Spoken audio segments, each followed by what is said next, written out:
Hi, and welcome to BNEWS Weekly. I'm Linda McNamee, in for Phil Gallagher.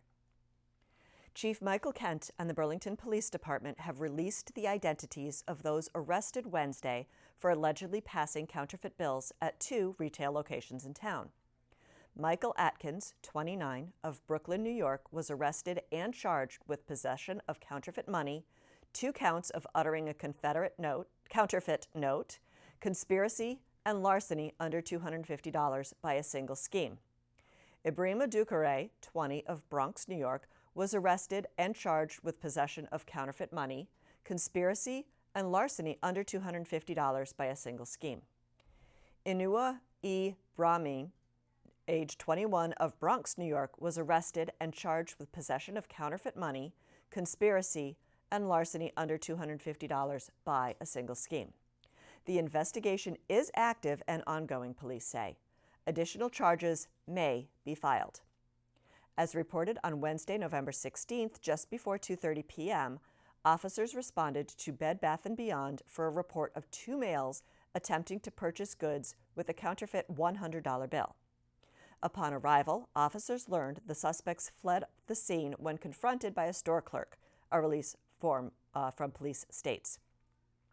At 3 p.m., Burlington police received another report of male suspects passing a counterfeit $100 bill at the paper store approximately 1 block away from Bed Bath & Beyond. Officers confronted all 4 suspects in the area of Middlesex Commons. One of the 4 men fled on foot. The other 3 suspects were booked and held at the Burlington Police Department pending their arraignment at Woburn District Court. Police are still searching for the 4th suspect. The Board of Selectmen approved 3 expenses from the Disability Access Commission's, or DAC, parking fine fund, including another round of crackdowns on drivers illegally parking in handicap parking spots. DAC co-chair Maura Marzakoa was at the meeting with Burlington Police Department Sergeant Jerry McDonough to talk about the importance of the handicap parking sting, dubbed Operation Access. They asked that $15,000 from the fund, which has money supplied by previous crackdowns, be spent to monitor high-traffic shopping areas during the holiday season. Town Administrator John Petrin said giving the public advanced warning is meant to dissuade people from illegally using the spots, but if they still choose to do so, that at least the revenue generated will be used for programs that benefit people with disabilities. During last year's holiday season, there was a well-announced crackdown, and still police issued 88 tickets for illegal parking and 20 citations for misuse of handicap placards. 4 people were also found to have altered documents to illegally park in handicap spots. The board also approved $1,200 to help defray the cost for uses of a therapeutic horseback riding program and $10,500 to make Regan Park handicapped accessible. Mazoka said the commission will work with the Recreation Department to create 2 accessible spots with an access aisle at the park and build a walkway from them to what will be an accessible playground. The Burlington Board of Selectmen voted to put a warrant article before town meeting that could potentially put a moratorium on legalized recreational marijuana dispensaries opening in town. Chairman of the board, Daniel Grattan, said he wanted the item on the agenda because he had been speaking with Planning Board Chair Barbara LaRue, who reminded him that after medical marijuana was passed in 2012, town meeting approved a year-long moratorium. Approved a year-long moratorium on any dispensaries opening in town to give officials time to come up with a zoning policy to have control on them on where they could open.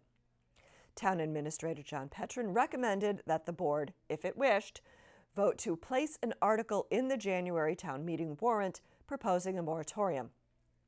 He said town officials would likely need to wait for more information from the state to craft the details of the article because the law is so new and everyone is still working out the details. There is also a chance the state legislature will take action to further clarify the regulations on recreational marijuana sales. Petrin said he did think Burlington residents would like to see this approach because, unlike most communities, they voted against the ballot measure. In the end, the board voted 4-0 to put the article on the warrant. Right now, it is considered a placeholder article until more information comes in and more details can be worked out. On November 9th, a somber group gathered at the First Parish Church in Bedford to mark the anniversary of the start of the Holocaust. BNEWS director Rich Hosford was there and has this report. Comfort me, comfort me, comfort me, oh my soul.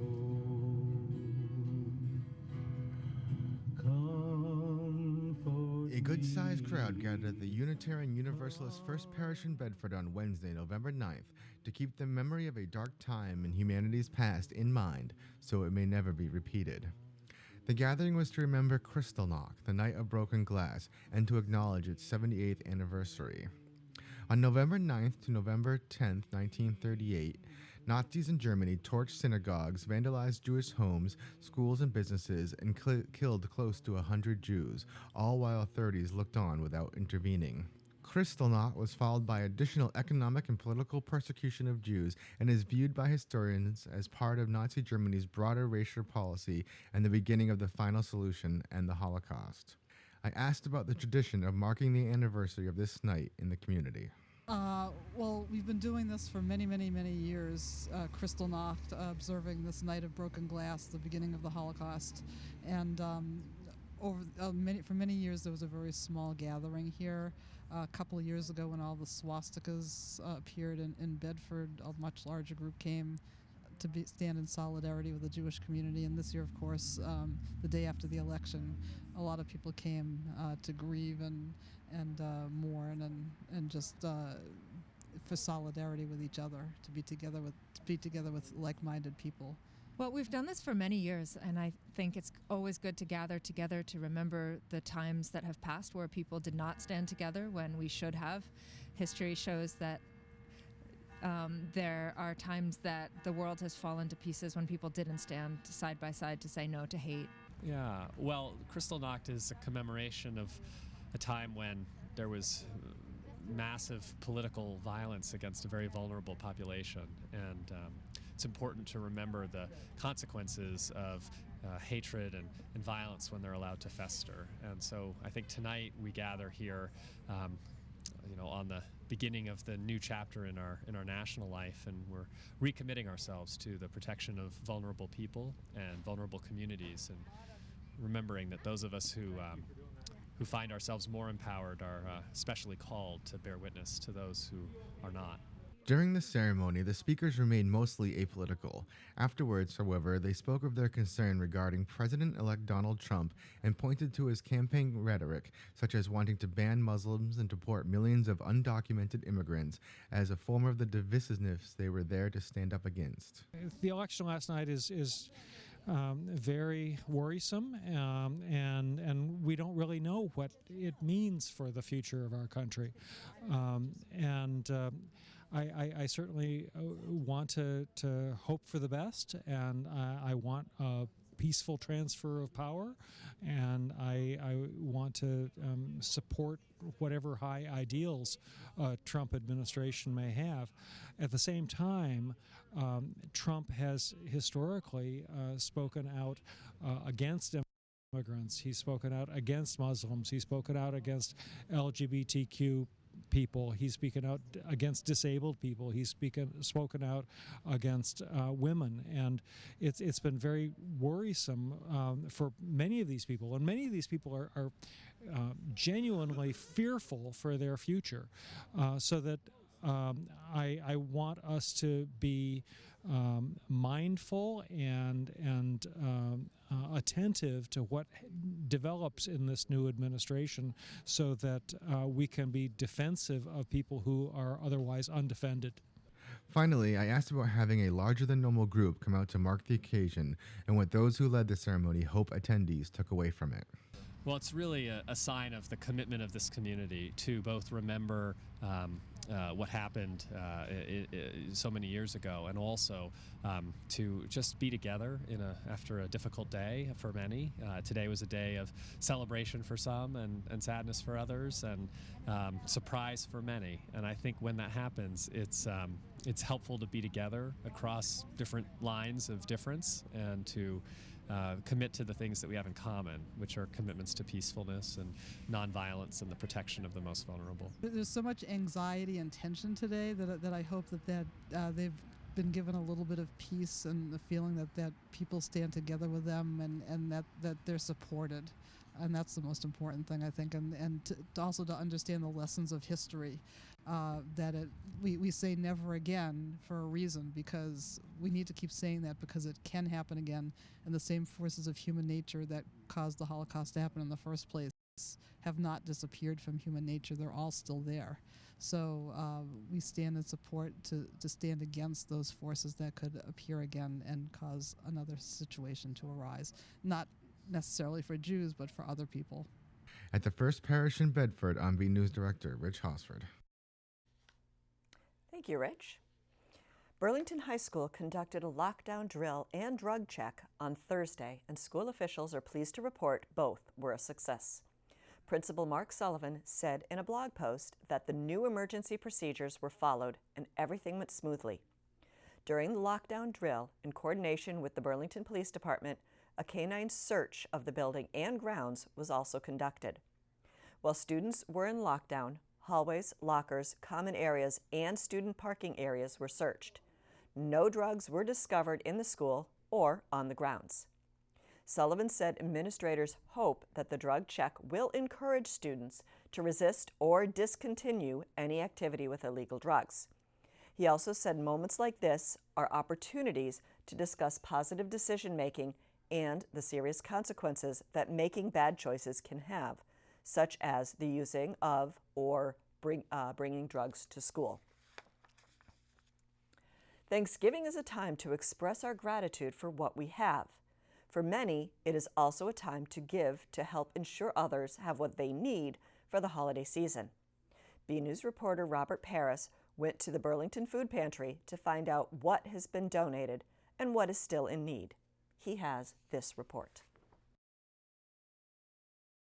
The fall season is winding down, and to wrap it up, we celebrate an American tradition in many households around this time of year, Thanksgiving. We not only appreciate what we have, but to give back to the community and help people who are less fortunate and to enjoy their Thanksgiving as much as we enjoy ours. None of this would be possible if it wasn't for Burlington Food Pantry Coordinator Jane McNamee.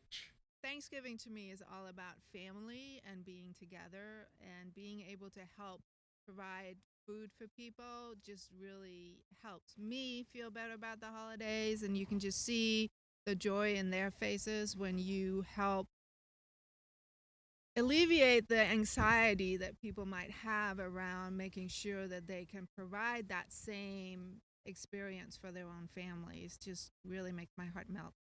The food pantry is fully stocked for the Thanksgiving holiday, but there are still a couple of items that the pantry needs the most. Right now, we're really low on canned vegetables as well as ready-to-eat soups, chowders, chilies, stews, those kinds of things. And we're also running low on cereal and other breakfast items, oatmeal, pancake mix, and those items. Not too far from the food pantry is another local organization that is giving back to help the community, the Burlington Rotary Club. As they do every year, the club gives away turkeys to local families in the town of Burlington. Well, this year, I believe we received approximately 150 turkeys. This year, from all the years that I've been involved in this, is the biggest year that that we've had to get turkeys for. Generally, it's about 125 turkeys. This year, there's about 193 families that have signed up. So, unfortunately, it is what it is, and it's a huge year for the food bank to be giving us turkeys. Thanksgiving wouldn't be complete with just the turkey.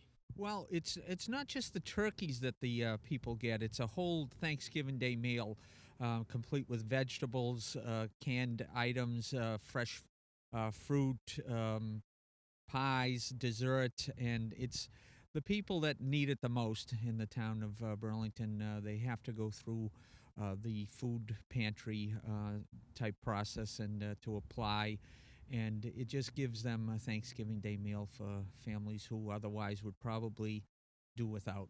The Burlington Rotary would like to say you're welcome for the people that they provided turkeys for. This is one of the moments that you do something for others that you don't really see or hear about. It just makes you feel good and makes you feel fortunate that you can do this for other people. It's a small thing. Just spending 3 or 4 hours giving this out to the customers. It's a wonderful thing, and it makes there's no downside to this. Everybody is a winner in this program. Looking for a way to give back to the community? Come by the Burlington Food Pantry. Well, we're always looking for more donations. We're always looking for volunteers. Something that most people don't think about is personal hygiene items. We give out toothpaste, toothbrushes, soap, shampoo, those kinds of items. Usually people don't think about because we are a food pantry, but we also want to give out those items. From all of us here at BCAT, we hope you and your families have a happy Thanksgiving. From the Food Pantry. Thank you, Robert.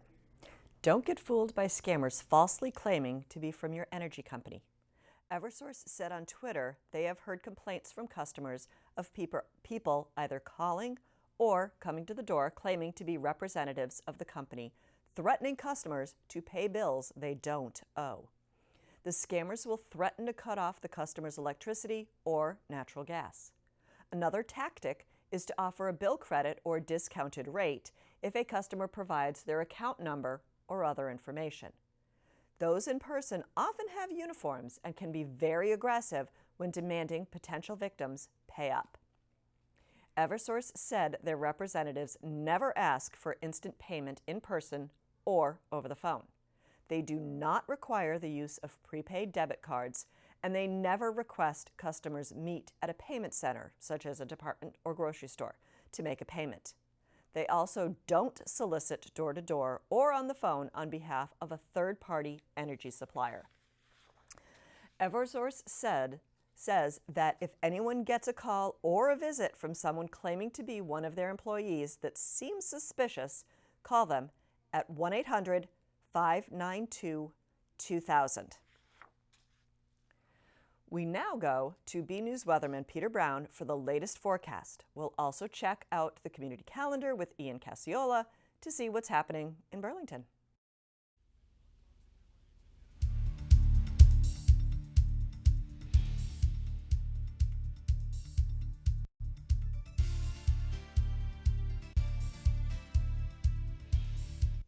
Well, hello everyone. This is Peter Brown with a look at your weather forecast for the upcoming period, and if you can believe it, this includes Thanksgiving. I know, where is the year gone to? That's for sure. As we start out our period on Friday, look at this. We're going to see temperatures, again, nothing new for this year. Temperatures well above normal, up near 60 to start out our period, so we're really going to have a beautiful weekend coming up, that's for sure. As you can see, as we get towards the end of the period, and this is looking at Thanksgiving, our average highs are supposed to be in the mid and upper 40s, and that's pretty much where we're going to end up. We're going to be a little bit average to a little bit below average for this week with temperatures. And of course, as you notice, look at how short the days are getting. Just a little over 10 and a half hours of length of daylight now, so the days are really shortening up as we head towards winter. Now, as we move ahead, I'm going to show you a little bit about what's going to be going on with our weather for the upcoming period. And I wanted to take the time to focus on what's going to be going on next Wednesday into Thursday, because, of course, Wednesday is the big travel day. That's where I'm sure all of you in Burlington, if you're going anywhere to see family across the country or just around here even, you need to know what the weather's going to be like. And it's looking a little bit better for the big travel day on Wednesday. There is going to be a pretty powerful storm system moving into the northeast from the Midwest. And this is going to bring a chance of actually some very heavy rain starting maybe very late Wednesday night going into the morning on Thanksgiving. If you're traveling up to northern New England, there is a good chance that you'll see a lot of snowflakes mixed in with that. And if you're traveling out to western New York, there's a chance that you could see maybe as much as 5 to 7 inches of snow out there.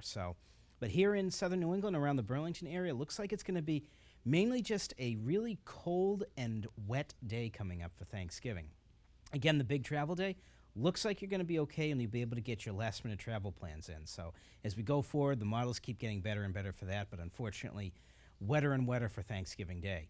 As we move ahead, I'm going to show you a little bit about what our temperatures and precip are going to be looking like for the next 7 days. And right here, look at this. This is something we haven't seen much this year. Up here in our Burlington area, up here in southern New England, we're expecting temperatures going out through Thanksgiving to actually be below normal for a change. That's something that really we haven't seen anywhere across the country. If you're traveling out west, though, anywhere really west of the Mississippi, it's supposed to be fairly warm. As we move ahead, I'm going to show you a little bit about the precipitation, too, that we're expecting. And as you can see here, they're forecasting us to have a fairly wet pattern as we head into Thanksgiving. And that pretty much looks like what it's verifying when we look at the models right now. So it's going to be a little bit chilly, a little bit wet. Hopefully we'll be able to keep any snowflakes away from the Burlington area, that's for sure. As we move on, we're going to show you a little bit about our 7 days, show you what's going on with our weather. And look at this again, starting out on Friday and going into Saturday. What an absolutely beautiful start to the weekend for this late in November. Look at that, temperatures in the upper 50s to near 60. Now on Sunday morning, it's going to get a little bit chilly. We're going to have a front come through on Saturday night, and that's going to bring some fairly cold air into here on Sunday. And we could see a chance of some light snow showers mixed with some rain on Sunday, with temperatures only getting up into the upper 40s. But look at this, really chilly Monday and Tuesday. Look at that. That's really a feel of December more to speak of. Look at this, low 40s by Tuesday. Again, heading to Wednesday, that big travel day. Temperature's pretty chilly around here in the Burlington area, in the mid-40s with some rain developing. But if you're heading out to the big football game against Lexington on Thanksgiving, make sure you dress warmly and make sure you bring an umbrella and some heavy sweatshirts. So I think it's going to be pretty rainy and pretty raw out there for Thanksgiving, unfortunately. But everyone, I hope you get out there. I hope you have very safe travel plans coming up, and I hope you have a wonderful Thanksgiving.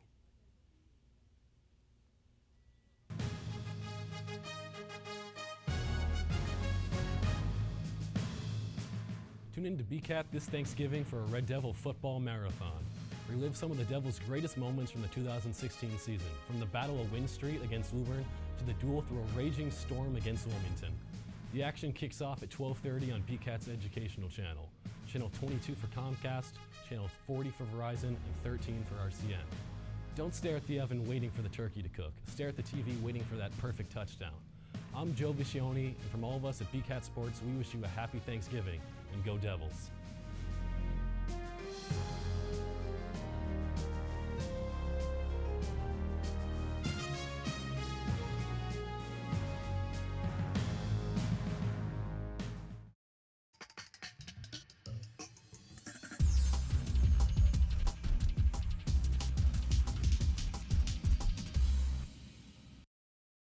Hello and welcome to your community calendar. Are you ready for some Thanksgiving football? On Thursday, November 24th at 10 a.m., the Burlington Red Devils will be playing the Lexington Minutemen at Lexington High School. The Red Devils' record is 4-5 and the Minutemen are 8-1. This matchup is always a good way to kick off Thanksgiving, so come support the Red Devils in Lexington on Thanksgiving. Please be sure to bring money. Everyone is welcomed, and for more information, go to maxpreps.com. Are you a Bon Jovi fan? On Saturday, November 26th at 4 p.m., the Barnes & Noble in Burlington is holding a meet and greet for the author of the book, Bon Jovi, The Story by Brian Reisman. Bon Jovi, The Story, is the first fully illustrated comprehensive book paying tribute to the mega-popular group from their beginning 30 years ago, when they shot to stardom with the release of their multi-platinum smash album. Everyone is welcome to attend, and the event is free. For more info, visit barnesandnoble.com or call 781-273-3871. Parents, do your children like to party Hawaiian style? On Monday, November 28th at the Burlington Public Library from 3:45 to 4:45 p.m., a themed luau will be held in honor of the new Disney movie Moana. The event is for all ages and parents are welcomed. The event is also free. For more info, visit burlington.org or call 781-270-1690. This has been your community calendar. I'm Ian Casciola. Back to you in the studio. Thank you, gentlemen. The fall sports season is all but over. We go now to BNEWS sports reporter Matt DiMarzio to get a season wrap-up. Hi everyone, this is Matt DiMarzio here with your weekly BNEWS sports report. The fall sports season at Burlington High will conclude next Thursday with the Thanksgiving Day football game in Lexington. The Red Devils have a tough assignment on Turkey Day against the Minutemen. who won the Middlesex League's Liberty Division with a perfect 7-0 record and entered next week's game with an overall record of 8-2. Burlington had a solid second half of the season and will bring a 4-7 record into the game. The last time the team took the field was against Belmont. Our own Joe Viscioni has the highlights from the game. Let's take a look. Burlington Red Devils faced off last Friday night against the Belmont Marauders at Harris Field. The Red Devils got on the board first as quarterback Dylan Bonfilio airmailed a pass to Fernando Lamine for the touchdown. The Devils also went for a 2-point conversion where senior Billy Pappas got a shovel pass and took it in for 2 points. The Marauders came back as number 34 Benjamin Jones escaped the grasp of Burlington's defense and took it to the end zone on a short run. The Marauders also made their extra point.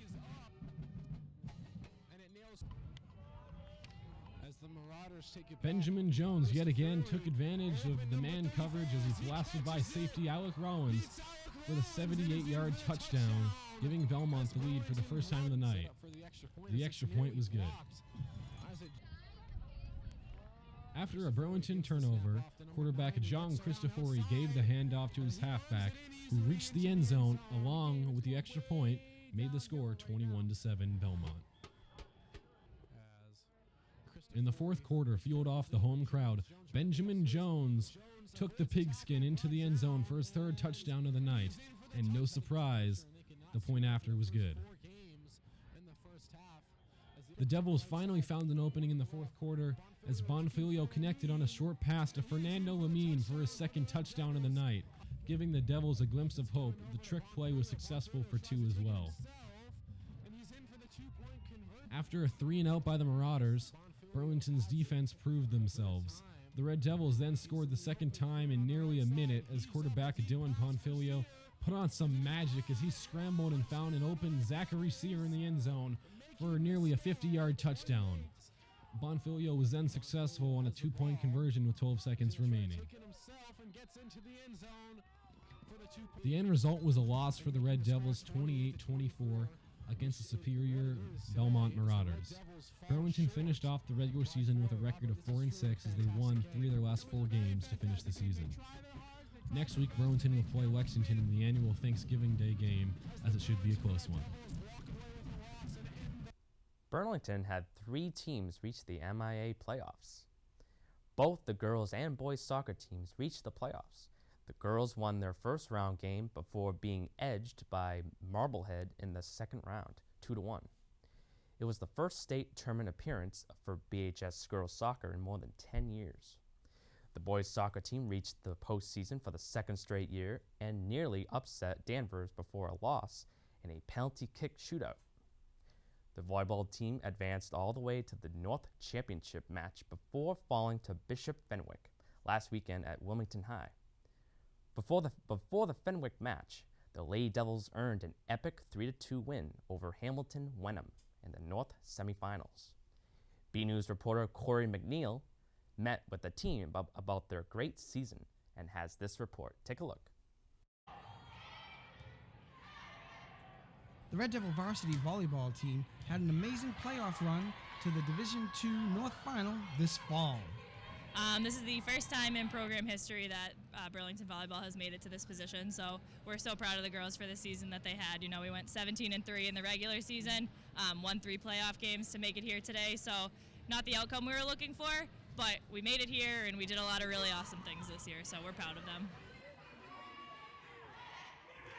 Coach Stratton shared some of the secrets to this year's squad's success. I think that one of the things with our team is we're a hard team to scout against. We're a hard team to make a game plan against because we have so much depth on our team that one person steps up and has 12 kills one game, then very next game someone else has 8 and another person has 10, and it just, you know, throughout the entire playoffs we had girls that were just, you know, flowing off of each other, and so, you know, we had so many highlights that it's hard to even kind of, you know, put them on paper. Another reason for the team's success was the squad's 7 seniors. Definitely our 2 captains, Gabby and Delana, really led us this season on the court, off the court. They really held morale together. But we also had, you know, 5 other seniors behind them who, even though they weren't necessarily captains, they came together as a unit of seniors this year to lead the 6 other players on the team. They set goals for themselves at the beginning of the season. I think that, making it to today was beyond even what we could have expected going into the beginning of the season. But having 7 seniors on your team is helpful to lead, the mentality and the work, and it's going to be sad to see them go. With the Magnificent Seven riding off into the sunset, Coach Stratton shared some of her thoughts on the program's future. The nice thing is I think that Burlington Volleyball has really made a positive name for itself over the last couple of years. We've had a few really strong, seasons. We've had a bunch of really great playoff runs. We're returning 6 players next year. We have a lot of, sophomores and freshmen coming along. So I think that just, the name that we've made for ourselves with the work that the girls have put in over the last few years, I think that speaks for itself, and girls want to come out and try out for the team because they want to be part of it. I just want to thank, obviously, all of our players. They really, really put a lot of work in this season, and again, it's going to be sad to see the 7 of them graduate. We have 6 more coming back that I know want to get here again next year now that they've felt what it feels like. I have a great coaching staff that I work with, and that's always helpful, and we've had a really great fan base this season as well. So just thank you to everyone who's kind of helped us get where we are. Thank you very much, Courtney. Congratulations, ladies, on a great season. And from the Division II North Finals, for BNEWS Weekly, this is Corey McNeil. Back to you in the studio. One place where there's always a lot happening is the Senior Center. We go now to Council on Aging Director Marge McDonald for the latest senior news. Hello. We are winding down November with a few wonderful activities. On Monday, November 21st, Big Smile Productions will be at the Senior Center with Howdy Pilgrim, a variety show about Thanksgiving. For those of you that have been to their productions, you know they are a lot of fun with interactive activities, music, and other fun. Don't miss this fun pre-Thanksgiving event. If you are feeling the loss of loved ones and just can't get into the spirit and joy of the holidays, the Life After Loss group will meet on Monday as well at 1 p.m. and will focus on getting through the holidays. We will close early on the Wednesday before Thanksgiving at 3 p.m. All regular morning activities will occur, so don't skip your workout before the big meal. On Monday, November 28th, we will show It's a Wonderful Life. I can never seem to stay up to watch the whole thing on the Sunday after Thanksgiving when the networks traditionally seem to show it, and I'm guessing many of you have the same problem. We will, of course, have refreshments if you can fit in any more food into you after the big meal. Wednesday the 30th, Care 1 and Karen Halloran will be at the center with Name That Tune. She'll have soup with some hearty bread for you to warm you up as you come in out of the cold. The sign-up sheet is up, and there are a few spaces left for the police holiday dinner on December 1st at 12 noon. This will be Officer Steve Cross's last official event with us, so it will be a good time to come thank him for his years of service to the town. Only bingo will be canceled that day. All other activities will take place as usual. Carol Kilduff from Visiting Angels will be back to talk about healthy eating, and of course, Carol always brings good eats with her. Temple Beth Shalom's Social Action Committee will once again be hosting a Christmas dinner in Billerica for Burlington and Billerica residents who will be alone on Christmas Day. They will even pick you up and bring you to the Billerica Senior Center if you don't or can't drive. Call Jean, Pam, or Karen at 978-671-0916 at the Billerica Council on Aging to RSVP.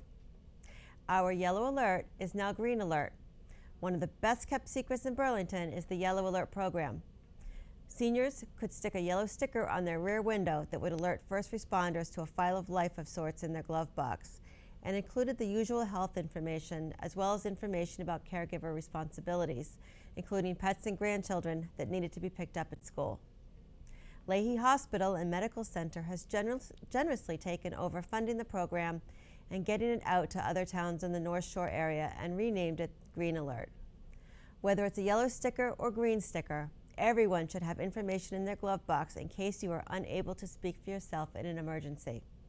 See me at the Senior Center to get more information, as well as the card to fill out, along with the sticker for your rear window.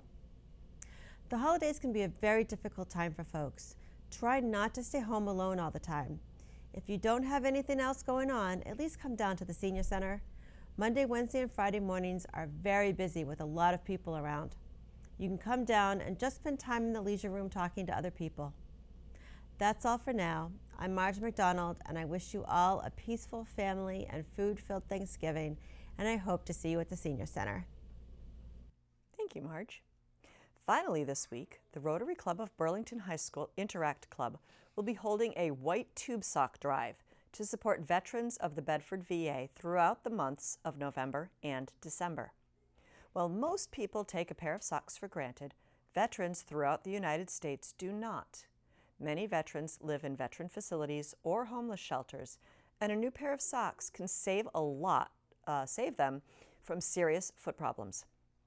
The drop-off boxes will be at Burlington Town Hall, Burlington Council on Aging, Burlington High School, as well as the Federal Heating at Federal Heating, 611 Main Street in Winchester. The students are asking that only new white tube socks be donated, as that is what the veterans are in need of. Well, that's it for this week's episode of BNEWS Weekly. Have a wonderful Thanksgiving, and I'll see you around town. Good night.